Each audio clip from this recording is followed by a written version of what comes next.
What is up, everybody, and welcome into another episode of Weathering the Storm, an Orlando Storm podcast. I am your host, Dakota Wolf, and today we are breaking down quite the spicy type of game, to say the least, um, in every way possible. From the back and forth of both teams throughout this game, from the fireworks that were shown on offense, probably for the first time for the Orlando Storm, really all season. Certainly for the first time all season from the Louisville Kings. And then the ending. But if you're watching this, you already know, but I won't spoil the video. But let's go ahead and get straight into it, man. Just another post-game recap, breaking down every single part uh, of this game against the Louisville Kings. But yeah, let's just go ahead and start. We'll start with the scoring summary, then we'll get into some stats, then we'll get into the awards for the game, offensive and defensive player of the game, and MVP. And then we'll go straight into the storylines to take away from this game. But Orlando started with the ball, I believe, drove down the field, had quite a good drive, got right down to, I want to say, the 9 yard line of the Louisville Kings. Ended up having to settle for a field goal and missed that field goal. Michael Lance missed his first field goal of the season, I believe, a really short one, a gimme chip shot, and he missed it wide left. And that would start the game for the Storm. Really promising offensive drive, looked really good, but just failure to capitalize. Louisville would drive right back down the field on their next drive, and knock in a 51-yarder. Like it didn't look like a good drive at all. Didn't really get very far, but they didn't really need to. They just kicked a long field goal and went up 0-3. So again, didn't look too promising for the Kings to start off. But then Orlando would get the ball back and would Jack Plummer would complete a 8 yard pass to Chris Rowland for the first touchdown of the game early in the second quarter. And of course, Michael Lance would knock in that extra point, bringing that lead to 7-3.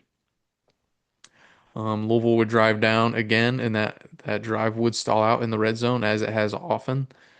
So it was kind of worrying for the Kings early off, looking like they were just going to struggle to get in the end zone all day again. But obviously, that would not hold out to be true. But that score would go 7-6. The Orlando Storm would drive down and kick in a 44-yard field goal, bringing the score 10-6. Then Louisville would hit their first touchdown in what felt like an eternity. Then Jason Bean would throw a 23-yard touchdown pass, bringing that score back into the Louisville Kings' favor, where they would lead 13-10 after the extra point. The Orlando Storm would drive right back down the field and score a touchdown of their own, retaking the lead 17-13 after the extra point from Michael Lance midway through the third quarter. And this is where the Kings would really start to pick up the pace. Like this is where like okay, we scored the one touchdown. Now we're legit. That wasn't a fluke. That wasn't a fluke touchdown. And I guess I should say I kind of left it over. I was looking at the scoring summary. I kind of skipped over it because it obviously it doesn't show. The Louisville Kings, um, the Orlando. Okay, let's start with this. The Orlando Storm scored a 44-yard field goal with about 2 minutes left in the second quarter. So going into halftime, the Louisville Kings had a really good drive, drove all the way down the field, got into the red zone with about 9 seconds left in the first half. They elected to go for it on fourth down, and I understand why, because at that point they had yet to score a touchdown. They were just held out of the end zone. It looked like this kind of thing where they were just trying to break that curse of not being able to get into the end zone, so I understood it. But obviously, that turned out to be the wrong decision because they failed that fourth down conversion, gave the ball back to the Orlando Storm with 9 seconds left in halftime. Obviously, we'd kneel it out, but the Louisville Kings obviously failed to come away with any points from that drive, which would turn out to be catastrophic for them given the end of this game and how close this game ended up being. But that being said, we'll get back on track to where we were. About midway through the third quarter, the Orlando Storm would retake the lead after the Louisville Kings received the kickoff opening the second half and scoring that touchdown. So it was 13-10 after halftime in favor of the Louisville Kings after they scored the opening half touchdown. Then Orlando Storm would answer right back, bring it 17-13, and then Jason Bean and the Louisville Kings, they just wouldn't go away. They drove right back down the field again and scored a touchdown of their own, bringing that score right back 20-17. The Orlando Storm would match that with a field goal, tying the game 20-20.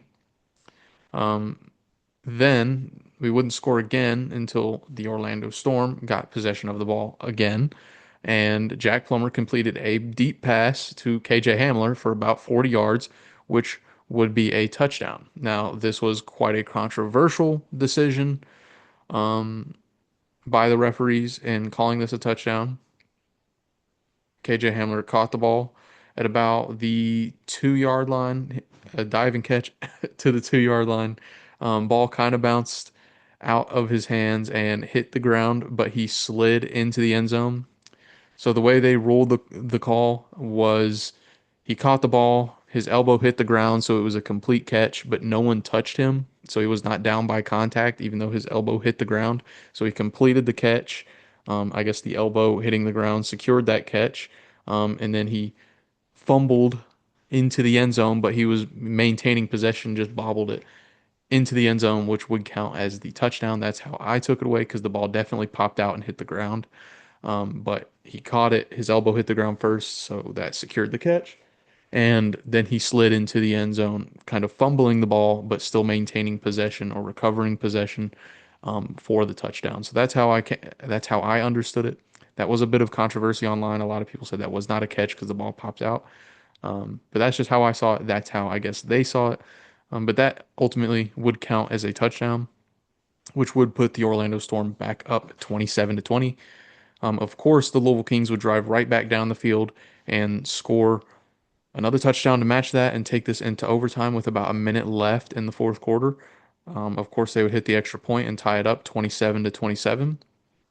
The Orlando Storm would attempt to drive down the field and score some points on the game. They would ultimately fail to do so, taking this game into overtime, where Louisville won the initial coin toss. So they meaning they got first possession. And the way the overtime period works in the UFL, in case you didn't watch, each team will essentially take turns trying to score a touchdown or a 2 point conversion from the 5 yard line. So each team will get 3 attempts, alternating back and forth, and whichever team gets is more successful on those attempts out of three will win the game. So if Orlando got two and Louisville got one out of 3 attempts successful, Orlando would win that game. Well, after 3 attempts, Louisville tried 3 times and failed on all 3 attempts. Orlando tried 3 times and failed on all three of their attempts. Since they were both tied, they went into what is called sudden death, where, from what I understand, the first team to score on either of those possessions wins the game. Louisville failed on their first attempt, and then the Orlando Storm tried on their first attempt. Now, earlier in the overtime period, on a previous possession, I think the third possession of that original 3v3, Louisville had committed a penalty, a holding penalty. One of the defensive backs kind of got tangled up with a tight end, and the tight end tripped over. So they called that a holding penalty on the defense. Obviously, the ball moved up to the 1 yard line, and Orlando still failed to score on that possession. So it went into the sudden death. Louisville failed on their first try, and then Orlando went for their first try in the sudden death period, and Elijah Badger was held for his attempt at a touchdown reception or a 2 point conversion. So the rule is in the UFL, if there are two penalties on the same team or against the same team in the overtime period, regardless of which possession it takes place during, the team that the penalties were committed against is awarded an automatic score. Now, since this did not happen in the original 3 attempts, it happened in the sudden death period. This score that they were awarded also counted as a win because it's a sudden death. So one score means an automatic win. Um, they they got the score, so they automatically won that game because of a penalty. So essentially, that penalty rewarded the Orlando Storm with an automatic win. Now, we'll get more into that at the end, and I'll give my opinions on it, but that is basically how the game flowed and what led to the Storm securing a 29-27 victory over the Louisville Kings.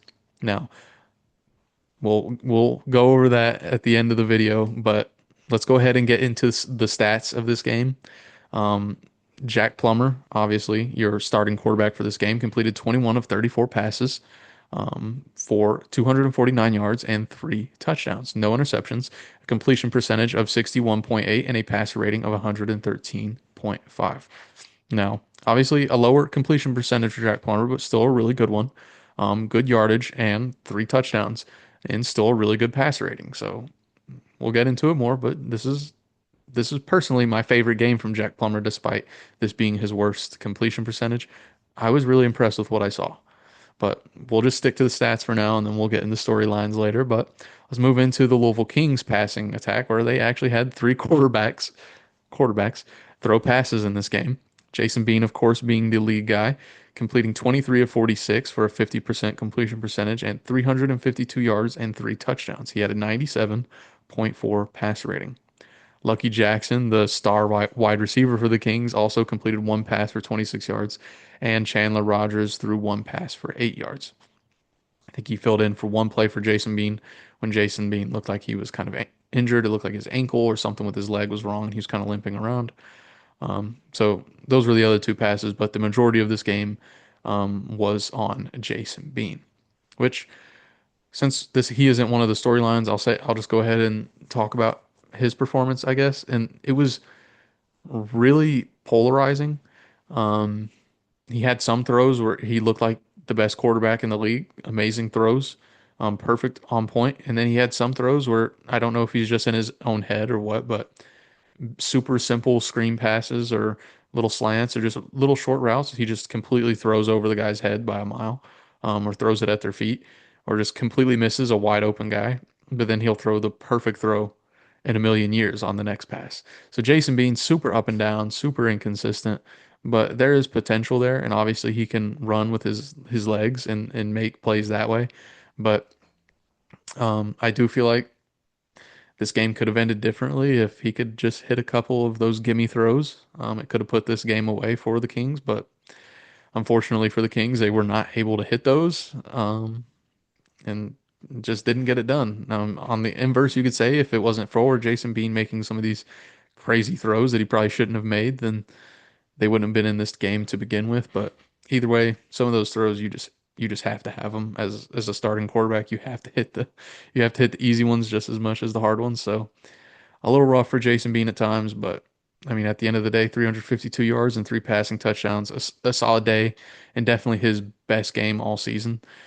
So hopefully he can keep that up, and his trajectory is pointing upwards for the Kings. But regardless, still just not enough to get it done, just barely.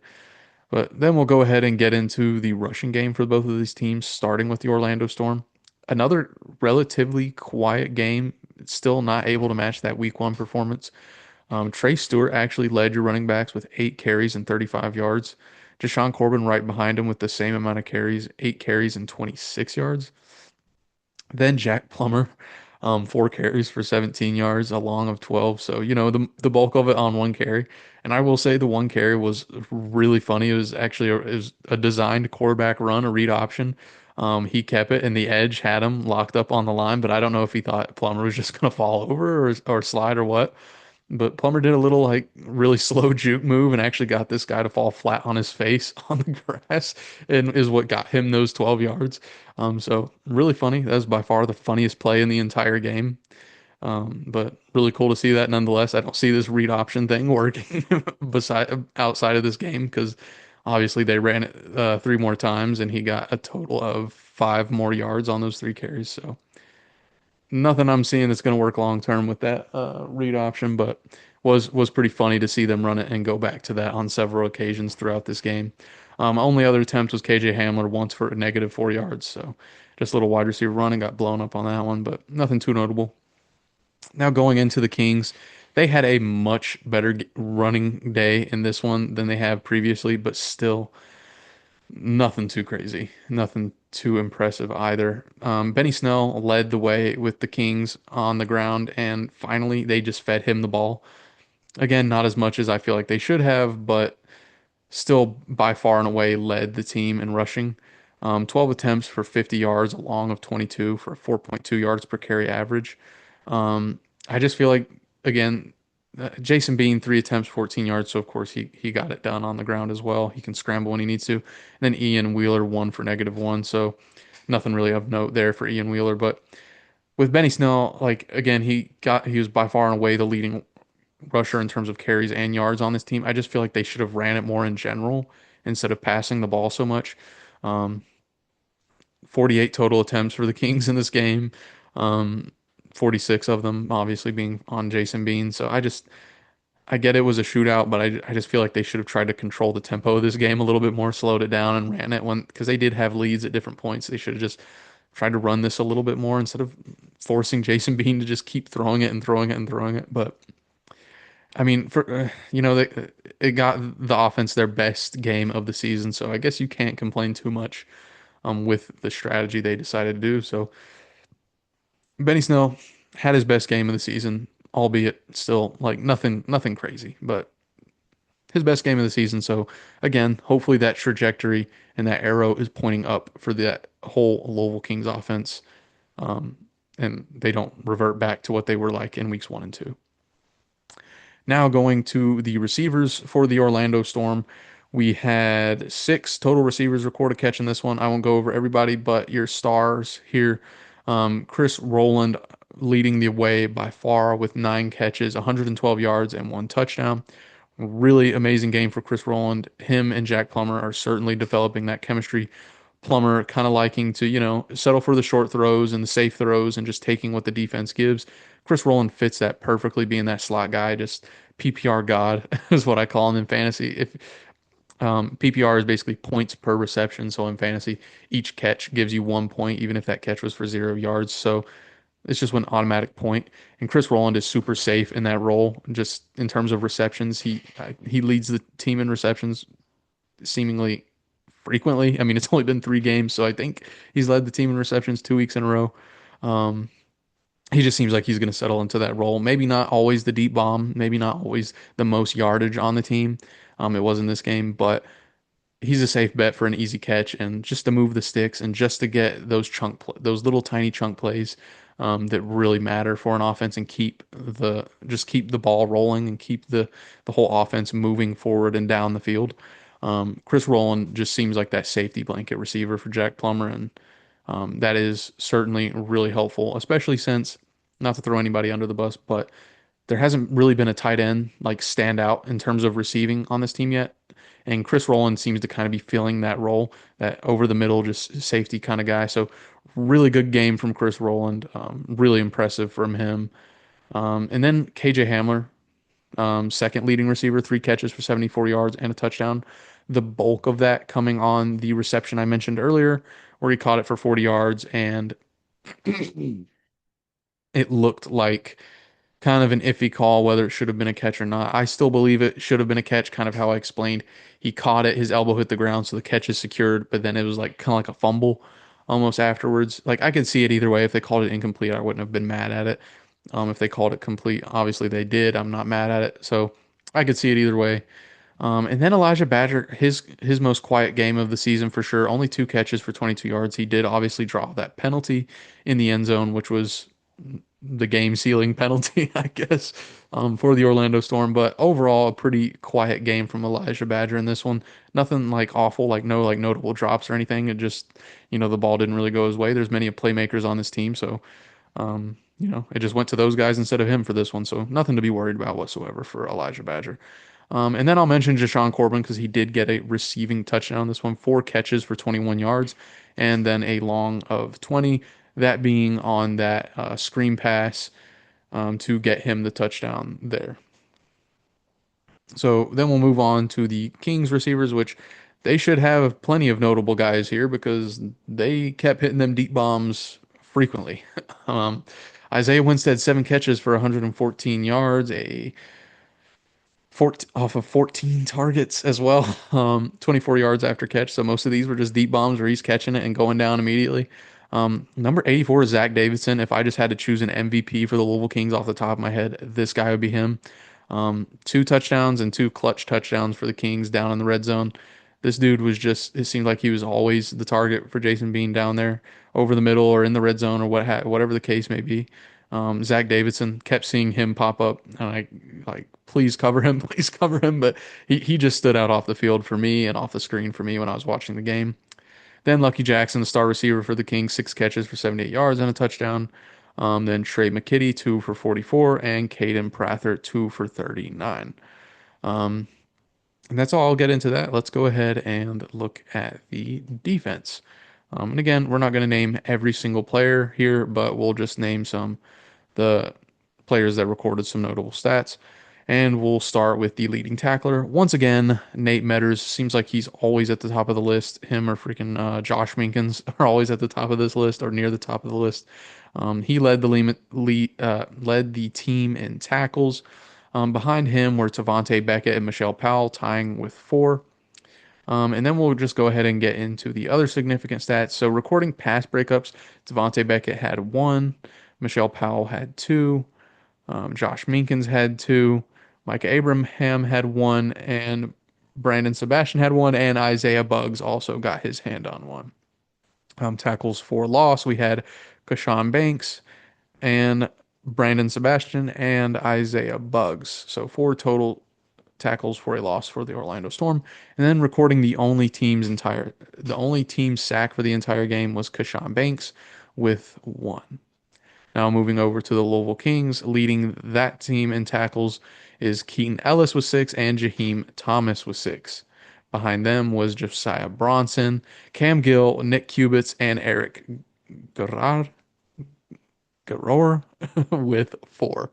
Um, Notable stats for other players on the Louisville Kings defense: Keaton Ellis, Jaheim Thomas, DeAndre Prince all recorded pass breakups for the Louisville Kings. Josiah Bronson recorded 2 tackles for loss. Cam Gill recorded 1. Eric Garror recorded another one, and DeAndre Prince recorded another tackle for a loss. And DeVere Levelston also recorded a tackle for a loss.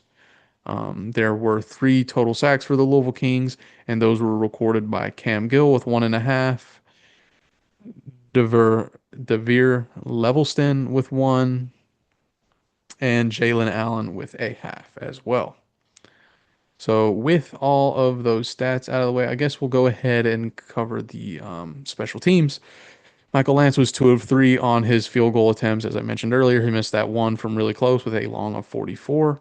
And Tanner Brown was perfect, 2 for 2 with a long of 51. He has been really good for the Louisville Kings all year long. And we won't get into any kick return yards or punt return yards. Nothing really of note. A couple good returns, but nothing I'll get into here. But with that out of the way, we'll go ahead and get into the awards and storylines for this game. I guess we'll mix it up. We'll start with the storylines in this one. I think that flows a little bit better. But storyline number 1 is the defense shows some cracks in the armor, and most notably in the secondary. Um, Now, the Louisville Kings made it very clear on offense what they were going to do with this game, and it is kind of what Chris Redman likes to do in general, even though I don't think it plays to the strength of his team. The defense allowed them to stay in this game and force a shootout with the Orlando Storm. Um, Luckily, the offense kept pace and showed for the first time. We'll get into that. It's another storyline, but the defense allowed the Louisville Kings to make this a shootout and let Jason Bean beat you through the air. Now, Jason Bean missed some really obvious and easy passes throughout this game, which is why his completion percentage was a 50%. And I don't want to say is why the Louisville Kings lost, but is one of the reasons why the Kings were not able to seal this game away. Um, but and had he hit those, they could have, and that wasn't the defense forcing those incompletions. It was just Jason Bean missing them. But they let Jason Bean have his first really, solid game of the entire season, and this Louisville Kings offense in general to have their first really solid game of the entire season. Now, of course, we've played them before, so they had film on us, and it's hard to beat a team twice, whatever, the common cliches. But that being said, the defense was kind of getting exposed. They were playing this really soft zone where it was super obvious where the holes were, dropping back and allowing this offense to get comfortable. And for the first time all season, really showed some significant cracks in the armor. Um, like I said, allowed Jason Bean to hit some deep bombs down the field to some wide open receivers and really stay in this game, even when the offense was showing that they'll go toe to toe with the Kings, touchdown for touchdown, field goal for field goal. The defense just kept letting the Kings go right down the field through the air and score touchdowns and drive the ball right down the field, and hit these deep passes and you know do what really like do whatever they wanted through the air. And again, like I said earlier, that's including with Jason Bean missing some easy ones. So had he not missed some of these easy ones, yeah, it might look even a little worse. So that's the first storyline. I don't think it's anything to sound alarm bells over, but it is definitely something to consider going forward in some of these matchups for the Storm when they play maybe a more consistent quarterback than Jason Bean. If we start to see this over and over again, then it might be time to start seriously worrying about this defensive scheme and about what this defense really is against tougher competition and more high-end offenses. That being said, I wouldn't sound off alarm bells. They still looked really, really solid against the run, and they still came up clutch time and time again when it mattered most, especially in the overtime period during the shootout. So I wouldn't worry. Just something to keep an eye on. They did allow Jason Bean and the Louisville Kings to put up 27 points on them, and they did allow them time and time again to hit wide open throws down the field. So keep an eye on it. But nonetheless, that was storyline number one for this game. On to storyline number two, and this is where I get to eat a little bit of crow and admit that I was wrong on some things, but not entirely. But we're not there yet. It's still early in the season, but a little bit. I'm starting to get there. So storyline number two is Plummer actually steps it up, and the offense shows it can win a shootout. Now, 29 is not that many more points than what they scored in week one. I think like 23. But the main thing, and I said this in the preview and I've said it before, that I want to see from this offense, I don't want you to throw it down the field every single play.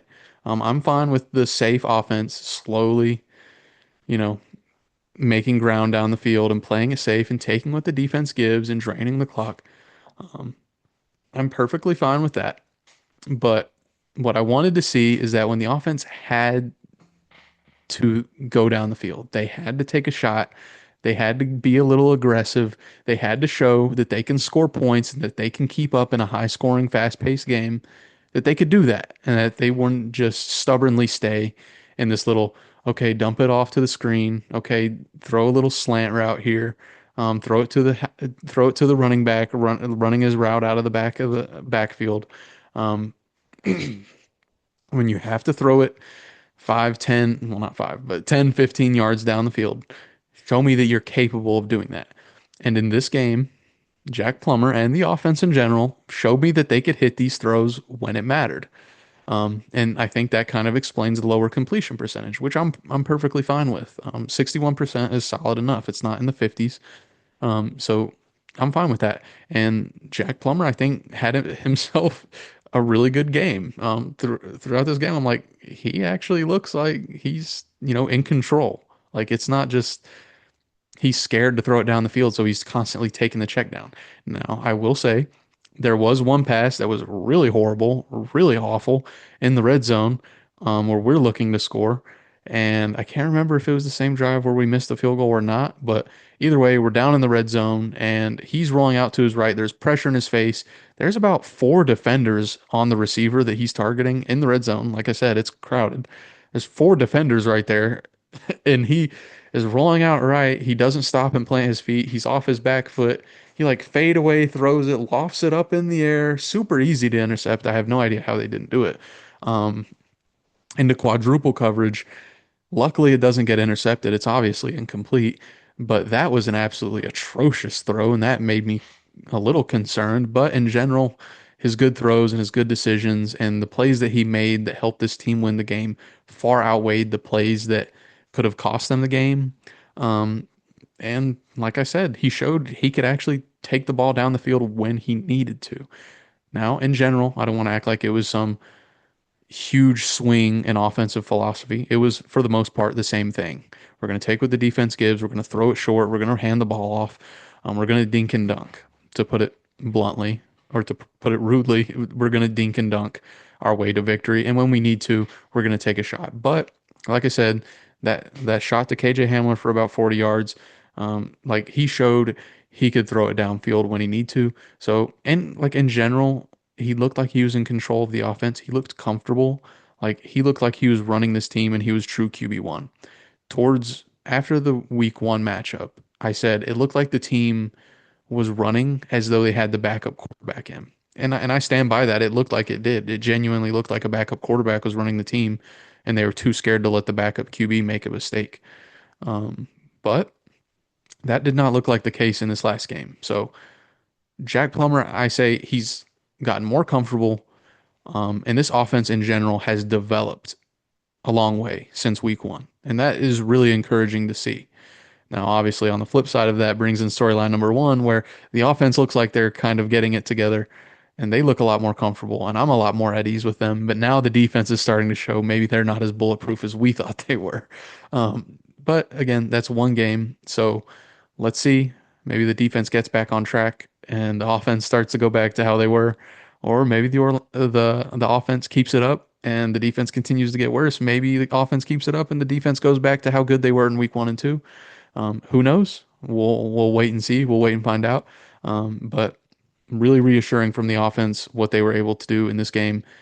Super encouraged by that because that was one of my questions is, okay, this is good enough, and this is good enough when your defense is locking it down and keeping the score low.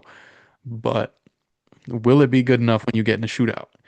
And now they got in a shootout and they came out on top and they showed that they can win a shootout. So really encouraged by that and super happy to see that, the offense can win a shootout if they need to. Now that will lead me into my next point and how they won this game was not by shooting it out and scoring a touchdown to win the game and scoring more points than the Kings. Yeah, as I mentioned earlier, they won this game because of a penalty. So that's the number one. Even though put it as number 3, we're saving the best for last here. Um, yeah, they won this game on a penalty. So as I mentioned earlier, both teams went, you know, they took turns trying to get it in from the 5-yard line. Ultimately, neither team could. The Orlando Storm got to their final attempt. A penalty was called on them against them, the Kings, for holding, defensive holding. So the Orlando Storm got a second try. They tried to run it in. They got stuffed. So then they went into sudden death. Now, from what I understand here, is the first team that scores either way wins the game. The Kings did not get their attempt on the first try of sudden death. So the Storm got theirs. Defensive holding on Elijah Badger again. Instead of running another play or taking a guy off the field or any sort of punishment in that manner, they gave the Storm an automatic score because that's the rule. And from my understanding, if this occurred in the first 3 tries, they would just get a score and then that would up their total of the 3, scores. But instead, since this was in sudden death, that score was a score in the sudden death, and you only need one score to win in sudden death. So that gave them the victory. Now, I guess we can get into like how do I feel about that and do I agree with the rule and do I agree and what do I think the alternative should be, whatever. First off, super lame. Super lame to win that way. I think is really stupid and I do think the rule is bad. I don't think um that's how any team should win is off of a penalty and it's really disappointing because this could have been one of the best UFL games or UFL, XFL, whatever games of all time. And we were kind of robbed of that because the Storm won off of a penalty. Really stupid, just really dumb for that to be a rule. If I were to give my own alternative, and someone said this in a UFL group chat that I'm in, basically, if a team commits a penalty like that, or 2 of them back to back, just take a player off the field and make them play with 10. And maybe for every penalty that they commit, take a player off the field. So after the first penalty, take a player off the field. Seems harsh, but it's in overtime. So, like, and the thing about this is, and the reason the original rule exists, so I understand it. I think it's stupid, but I understand it, is theoretically, if you're the defense and you see, oh, this guy's about to get open, we're about to lose this game, it's a no-brainer. You'll just commit the penalty, and worst case, they just retry again. And then, but then, say the offense goes and they go to retry again. Well, theoretically, if you think they're about to score, commit a penalty and prevent the score. Whatever the consequences of the penalty are, is better than losing the game. So just keep committing penalties until eventually the offense doesn't score, and then you give your offense the chance to win the game. Um, so that's the point of the penalty and the reason for it winning the Storm the game. So I understand it. Again, I still think it's dumb, and I think the better alternative would be every time there is a penalty committed on one of the teams, they have to play with one less player for the rest of the overtime period, or at least for the rest of that attempt. So that's kind of my opinion on it. Now, in terms of do I think the Storm's win is nullified because of it or should be nullified because of it? No. I mean, the black and white of it is that is the rule that exists during the course that existed during the course of this game. So you have to play during the rules that are currently set. And the rule that is currently set is if there are two penalties at any point during the entirety of the overtime period, the team that those penalties were against automatically gets a score in their favor. And because this was sudden death, the score was awarded to the to the Orlando Storm, which automatically won them the game. Pretty straightforward, but well, not really actually. But after explaining it, pretty straightforward. Um, and that penalty was a legitimate penalty. Now, the first one, I could see it either way. If they didn't throw a penalty flag, I would have been fine with it. If they did throw the penalty flag, and obviously I'm fine with it because I'm a fan, but just in general as a neutral observer, um, like I can see why they threw the penalty. Now, like I said, I can see either way. Now, it kind of looked like he just kind of tripped over. So in that aspect, I'm like, I don't really know if it is a penalty. But on the other end, like their feet got tangled up, and he was kind of up in the receiver's like business. He was up way too close on him, so he kind of interfered with the catching lane. So he interfered with his route running. So like I see both sides of it. To me, it was a little bit of a weak call, but and if I was on the Kings side, I probably would be complaining about it. But just putting my feet in the shoes of someone who's just watching the game, not rooting for either team, like I don't think I would throw a riot over it either way. Like I can see why it was called, I can see why it wouldn't have been called, but ultimately it was called, and that was the first penalty of the overtime period. But then the second penalty was a no-brainer. Like that was a very obvious penalty. And given the rules that are currently set, since that was the Kings' second penalty, the Storm win the game. And that is what it is. That's the rule book. You can complain about how dumb the rule is all day long, but at the end of the day, the Storm win that game, given the rules that are currently set. Now, I'll take this a step further and say this isn't the only reason the Storm won the game. Like, and I hate, and that's what makes it so much worse is that how this ended is it sucks for both sides because one, the King lost the game, and two, now everyone discounts the fact that the Storm won this game because everyone's just like, oh, they only won because of penalty. But they're completely neglecting the fact that both the Storm and the Kings played a really, really good games of football the entire game leading up to this penalty. So the penalty is not the only reason the Storm won this game. They played a full 60 minutes of good football plus overtime leading up to that penalty that put them into position to win that game. Ultimately, the refs and the UFL and the rulebook gave the Storm the win because of it. But that being said, to go as far as to say that the Storm only won this because of the penalty, I'm not ready to go there. Of course, if you're a Kings fan and you go there, I understand that. I'd probably do the same thing if I was in your shoes, but um, both teams deserved to win this game. Unfortunately, it ended the way it did, and the Storm walked away with a win due to a penalty. But all right, so we're gonna do this real quickly. I'm having to edit this in after the fact because I completely forgot in the video. I knew I shouldn't have changed the order around. I think my mind just went on instinct. I usually do the storylines last, so after I said all the storylines, I just ended the video and I completely left out the awards of the game for Offensive Player of the Game, Defensive Player of the Game, and MVP. And of course, I decided to leave my editing for the last second right before I leave for work in the morning. So I'm having to record this last second before I go in. But Offensive Player of the Game, yes, you're hearing me correctly. I'm giving it to Jack Plummer. Really solid game in this game, 21 of 34, 249 yards, and three touchdowns, a pass rating of 113.5. Obviously, the numbers look good, as they always do. The completion percentage a little bit worse. But what I really wanted to see from Plummer was just look like a true starting QB that can make throws down the field when he needs to.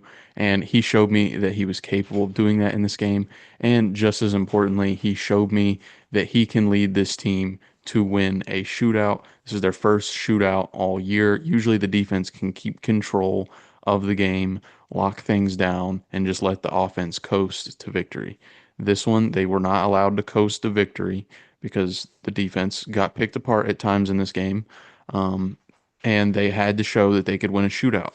And Jack Plummer, although there was a lot of the same, a lot of the dink and dunk.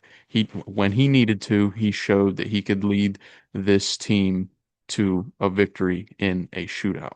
So Jack Plummer, offensive player of the game, first time all year.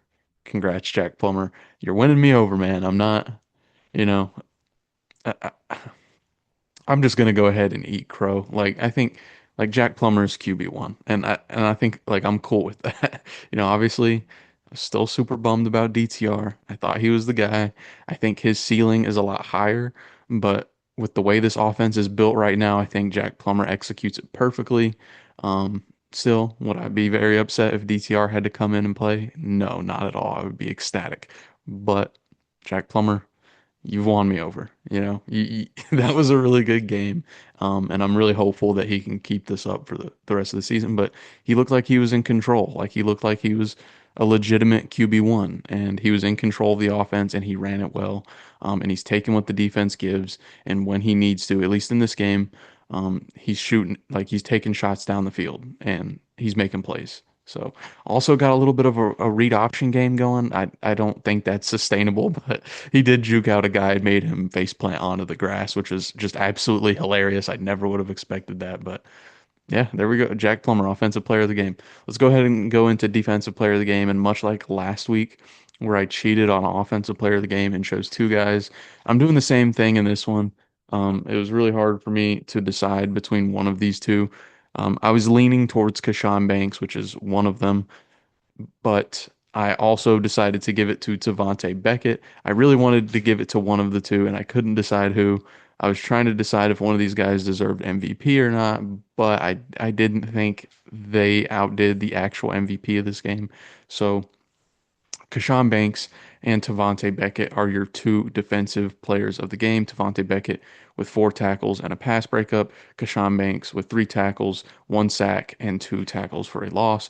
Both of them made their presence felt in this game, and especially Tavante Beckett, his first game of the season, coming in and just on numerous occasions, just blitzing right up the line of scrimmage and just blowing up the run right at the line. So maybe like that's maybe why the numbers, like the stat sheet, isn't as filled with tackles for a loss or whatever.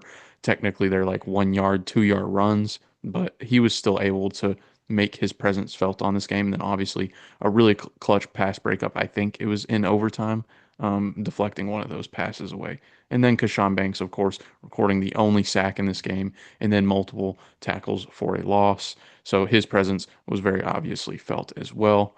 Kashawn Banks and Tavante Beckett, your defensive player of the games for week 3. And then MVP, of course. This one was pretty easy for me to decide. Chris Rowland, MVP. He hasn't gotten offensive player of the game yet this year, but I think he'll take MVP. 9 catches, 112 yards, and one touchdown. I believe he had the Jack Plummer, like he did this little flip, is super like really cool, like just a really cool play. Pressure's in his face and he just flips it up, and I think Roland was right there in the end zone to catch it. But even regardless of that touchdown, he was just all over the place.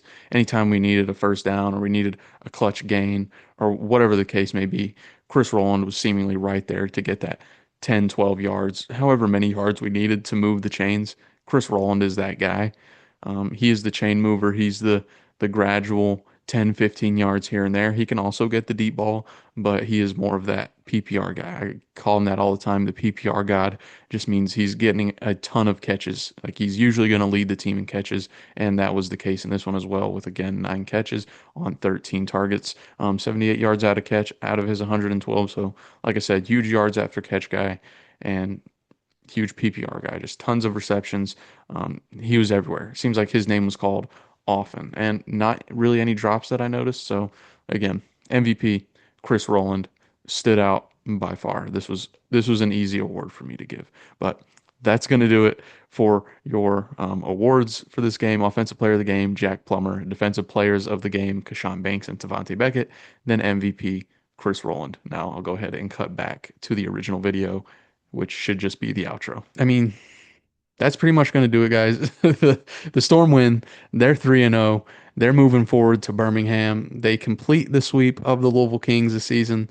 Um, I'd really like to see this be a more firm rivalry, but that being said, they're not really that close. But me personally, being from Kentucky, also living in the Florida in Florida for a quite a long time, actually longer. I've lived in Florida longer than I have in Kentucky at this point. But I'd love to see that be an ongoing rivalry. And of course, the way that ended, I'm sure there's some really bad blood between these teams now. So I'd love to see that. But either way, Storm move on. They're 3-0. Now we're looking ahead to AJ McCarron and the Birmingham Stallions, another away game before returning home against the St. Louis Battlehawks. That one will be really fun. But of course, Anthony Beck's taking on his former quarterback when he was head coach of the St. Louis Battlehawks, and AJ McCarron, and taking on the Birmingham Stallions, which are actually 1-2 after losing to the Battlehawks 30-34. So Stallions looking to get back on track. The Storm looking to continue to push ahead with their undefeated season. Them and the Renegades, actually, the only two undefeated teams left in the UFL. Of course, I'll be breaking that down ahead of the game. Most likely get that video out by Friday. But until then, thank you all for watching. Thank you for weathering the storm. Go Storm. Surge on.